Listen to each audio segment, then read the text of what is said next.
recheios no sabor de mousse de maracujá e também ou até mesmo vocês podem utilizar esses recheios em bolo no pote, tá bom?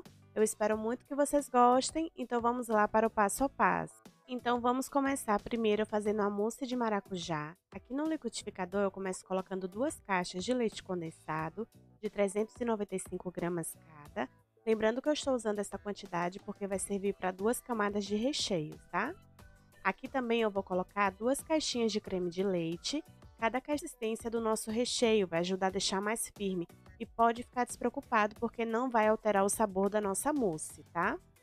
Agora vamos acrescentar aqui 80 ml de suco concentrado. Eu coloquei um pouco da semente batida, mas se você não quiser colocar a semente, você pode coar bem, tá? Ou sementes aí na mousse, você pode colocar um pouco mais, tá? Vocês viram aí que eu coloquei bem pouco, então na minha mousse aparece bem pouco aí assim no liquidificador. Vocês viram aí que depois que bateu muito bem, agora eu transferi aqui para um recipiente. Vou cobrir muito bem com plástico no momento que você vai rechear, tá bom? Não deixe fora da geladeira.